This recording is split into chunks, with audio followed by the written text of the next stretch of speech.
বেশ কয়েকদিন থেকেই আলোচনায় বিএনপির প্রার্থী ঘোষণা ইস্যু। কারা পাচ্ছেন গ্রিন সিগন্যাল, কবেই বা দেয়া হবে তা নিয়ে আলোচনা ছিল জোরে সোরে। দলীয় সূত্রে কয়েকদিন আগেই জানা যায় প্রার্থী বাছাইয়ে বিএনপির ভারপ্রাপ্ত চেয়ারম্যান তারেক রহমানের তত্ত্বাবধানে ইতিমধ্যেই 5টি জরিপ সম্পন্ন হয়েছে।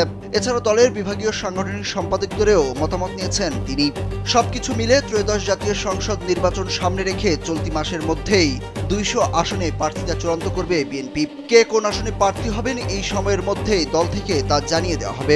শুক্রবার বিকেলে গুলশানের নিজ বাসভবনে সাংবাদিকদের সঙ্গে আলাপকালে এই তথ্য জানান দলটির স্থায়ী কমিটির অন্যতম সদস্য সালাউদ্দিন আহমেদ। স্যান্ডেলিনা সো, রূপচর্চায় আভিজাত্য। তিনি বলেন, খুব শীঘ্রই 200 আসনের প্রার্থীদের গ্রিন সিগন্যাল দেওয়া হবে, সে অনুযায়ী কাজ করবেন তারা।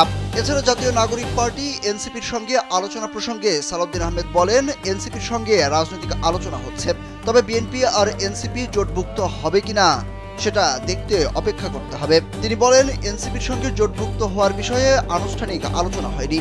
সালাউদ্দিন আহমেদ আরও বলেন, জোটভুক্ত হলে দলগুলো অন্য রাজনৈতিক দলের প্রতীকে নির্বাচন করতে পারতেন, কিন্তু যেভাবে আরপিও পাশ হলো তাতে আকারে ছোট দলগুলো জোটবদ্ধ হতে নিরুৎসাহিত হবে।